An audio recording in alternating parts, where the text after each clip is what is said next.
energía eléctrica, que es de exclusiva propiedad de la nación.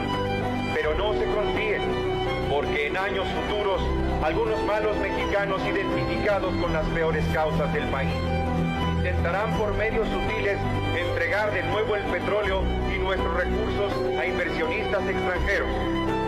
Ni un paso atrás fue la consigna de don Lázaro Cárdenas al nacionalizar nuestro petróleo.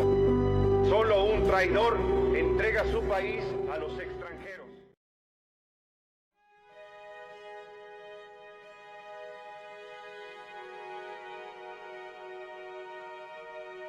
Robo, saqueo y matanzas ocurridas en México durante el sexenio de Carlos Salinas de Gortari, 1988 a 1994. Este periodo es uno de los más controvertidos en la historia moderna del país, marcado por profundas transformaciones económicas, escándalos de corrupción, violencia política y el fortalecimiento del narcotráfico. 1. Robo y saqueo económico. El sexenio de Carlos Salinas de Gortari es recordado como el momento en que México abrazó el neoliberalismo, un modelo económico que priorizó la apertura comercial y la privatización de empresas estatales.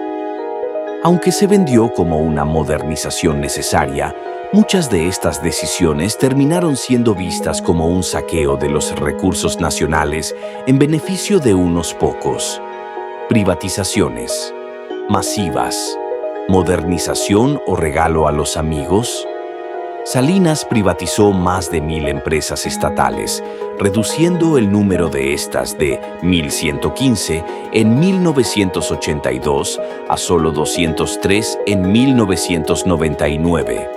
Entre las más destacadas están Teléfonos de México, Telmex, vendida a Carlos Slim, y la Banca Mexicana, que había sido nacionalizada en 1982 por José López Portillo.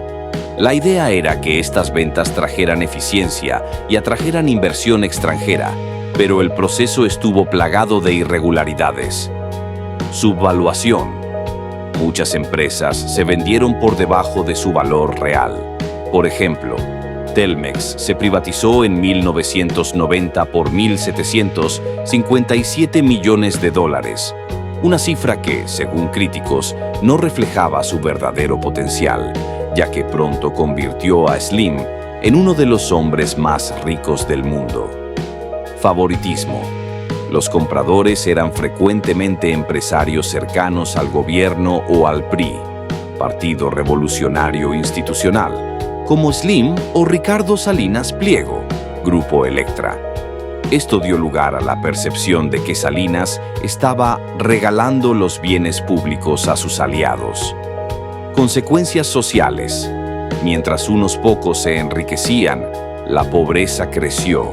Al final del sexenio, el 52.4% de la población vivía en pobreza, un aumento significativo que mostrando cómo las políticas de Salinas beneficiaron a una élite mientras la mayoría sufría. Fobaproa, el rescate bancario que pagaron los mexicanos. En 1990, Salinas creó el Fondo Bancario de Protección al Ahorro, Fobaproa, para estabilizar el sistema financiero. Sin embargo, tras las privatizaciones, muchos bancos acumularon deudas incobrables por préstamos mal gestionados. Cuando la crisis estalló en 1994, menos 1995, el famoso efecto tequila, el gobierno asumió esas deudas, trasladándolas a los contribuyentes. Esto se conoce como el rescate bancario. Costo enorme.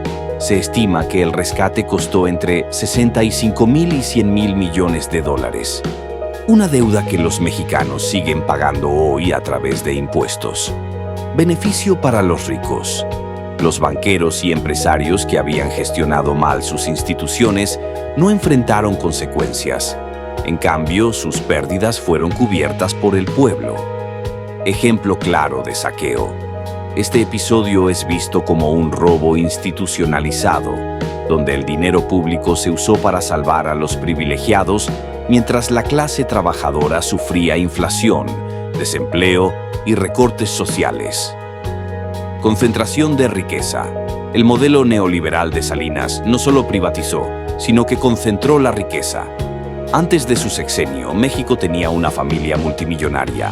Al final, había 24.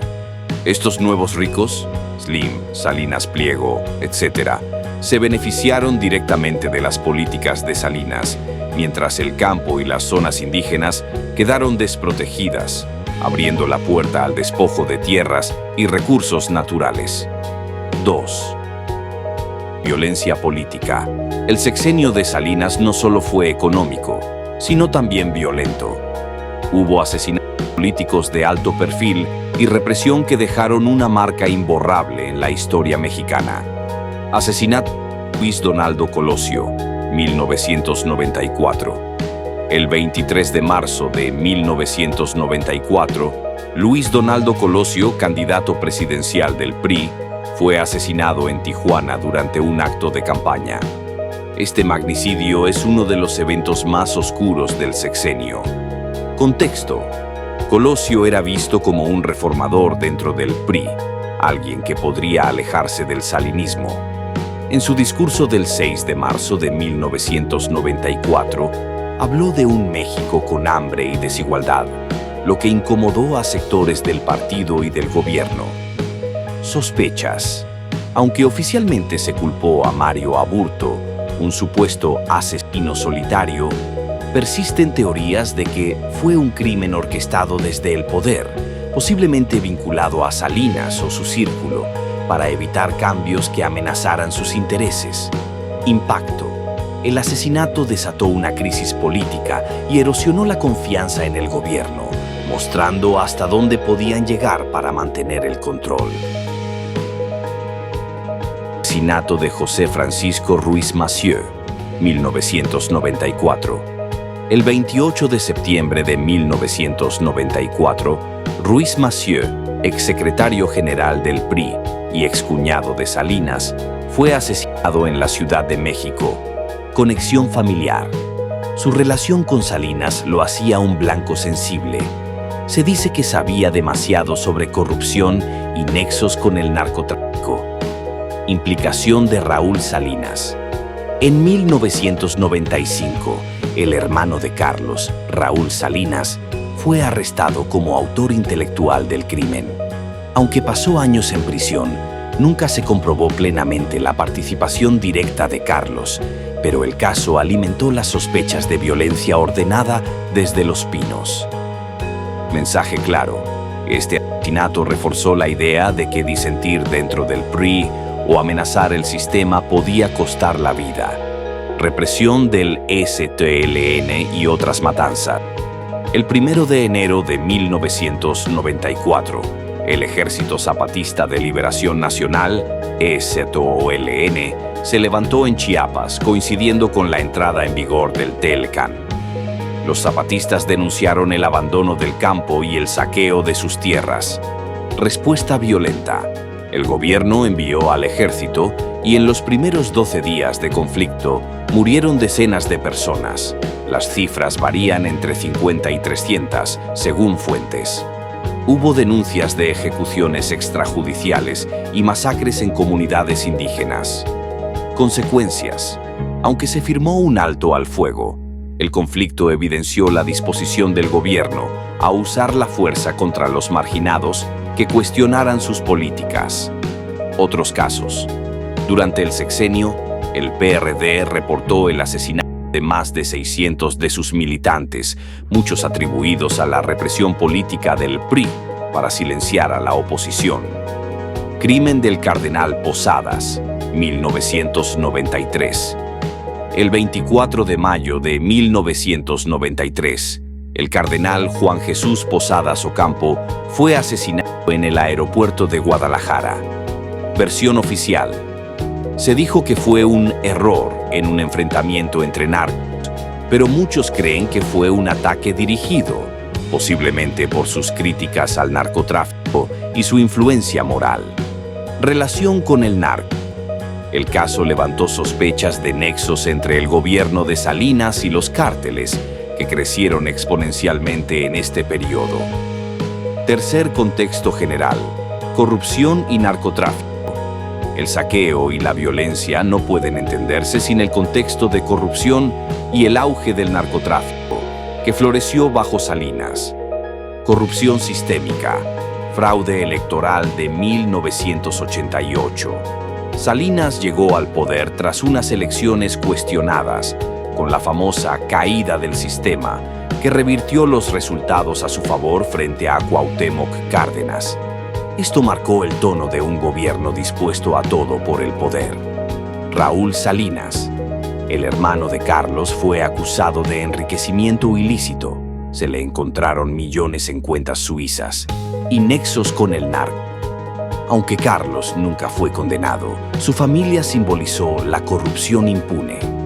Auge del narcotráfico. Cárteles fortalecidos. Durante este sexenio, tras la captura de Miguel Ángel Félix Gallardo, el cártel de Guadalajara se fragmentó, dando origen a grupos como el de Sinaloa y el del Golfo. El gobierno, según investigaciones, toleró o colaboró con ellos a cambio de sobornos. Evidencia: en 1997, el zar antidrogas mexicano, Jesús Gutiérrez Rebollo, fue arrestado por vínculos con el narco, sugiriendo que la corrupción llegaba a los más altos niveles. Conclusión: un sexenio de contrastes.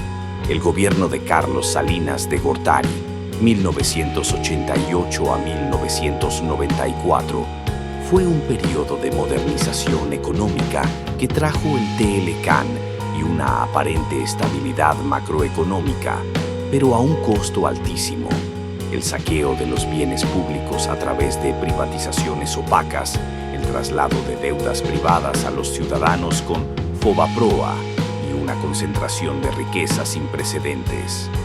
Al mismo tiempo, la violencia política, Colosio, Ruiz Massieu, STLN y el crecimiento del narcotráfico dejaron claro que el poder se mantuvo con mano dura y complicidad. Para muchos, este sexenio no solo robó recursos, sino también vidas y esperanzas, marcando el inicio de una crisis que México aún no supera.